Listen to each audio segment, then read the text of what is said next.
Welcome to the day 9 of the Allyship Journey. Today we will talk about the impact of all the systemic oppression on the non-dominant collectives. As a minority, your options are limited.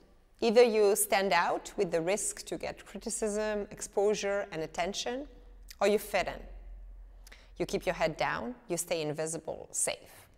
Either you adopt a dominant culture or you are excluded by it.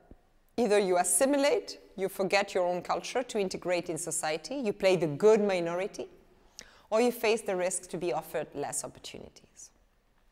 Either you become the oppressor or you are rejected by the system. Either you change yourself or you are poor and invisible. Either you change your hairstyle, your accent, you whiten your skin, you undergo aesthetic surgery, you are docile, you silence your pain. Or you take the risk of being seen as a problematic minority, an angry one. Both have a tremendously high price. That is why a lot of minorities repress their anger. In her book called Rage Becomes Her, Soraya Chemaly explains how anger has been at the heart of so many experiences for women and other minorities. The whole collective is actually telling women and girls to actually control their anger, to not express it. And little by little, we learn to express our needs and our frustrations without sounding angry or demanding or bitter. Because we have to be nice all the time. And this has a huge emotional price because swallowing anger means that this repressed emotion is actually targeting your mind and your body. We talked already about depression and mental illness. Girls try to commit suicide and think about committing suicide twice as much as boys do. And on physical health, women experience way more physical pain than men do. For example, we have different illnesses that are directly linked to unexpressed rage, such as certain types of cancer and especially breast cancer.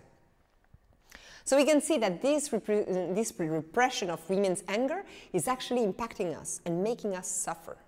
Anger is a positive emotion. It's an engine, a fire. It's an emotion that is connected to justice and social change. It's because you feel that there is a real imbalance and injustice going on around you. It's because that you feel that your needs are not met that you actually feel hungry. So instead of trying to shut it down and shush it as much as you can, how can we express it in a healthy and powerful way that is useful for us and for the world? Because every day you're basically reminded that you do not belong, and that you do not belong because you're not worth to belong. In the workplace, prejudice that can manifest in benevolent ways. But it still hurts, and the dominant collective often asks the minority to explain to them the racism or sexism or discrimination in place, requiring them to do once again all the emotional work.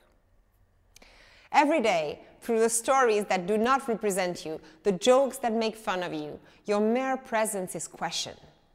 That is what is called a microaggression. And research has shown that although they are seemingly small and sometimes innocent offenses, they can take a real psychological toll on the mental health of their recipients. This toll can lead to anger and depression and can even lower work productivity and problem-solving abilities. Plus, they can affect a work and school environment, making it more hostile and less validating and perpetuate stereotype threat, the fear of confirming existing stereotypes about one's group, which can have a negative impact on confidence and achievement. All these expressions are microaggressions that have an impact on our psyches and how we feel about ourselves. Many studies show that women and girls develop low self-esteem from puberty onwards. So from the adolescence, from the moment that girls get into schools, they actually lose self-esteem and confidence instead of gaining it. We see that parents convey the image to young girls that they are more vulnerable, that they need to be protected, that they are limited in their movements at night, for example, or outside in their travel, because the world out there is dangerous for them, and they ought to be protected. If you can't voice your anger, you can internalize it and target it towards your own bodies and minds.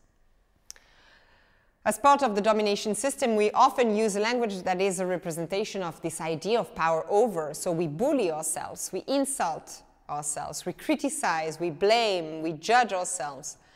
And this is all stemming from the idea that there is hierarchy between us.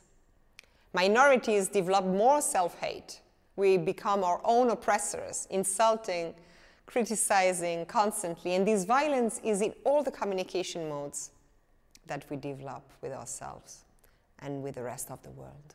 It is what we call internalized inferiority. It is carrying internalized negative messages about yourself. It's believing that there's something wrong with being who you are. It's having lowered self-esteem, a sense of inferiority, wrongness. It's having lowered expectations, a limited sense of potential for a self. It's having very limited choice, either act in or act out. It's having a sense of limited possibility, and it cycles through generations. So as an exercise today, I'd like you to think, what about you? Do you tend to fit in or stand out? Which microaggressions have you witnessed? Towards you or others? How did you react? Which intergenerational trauma runs in your family? How does it impact you? Thank you for making this work.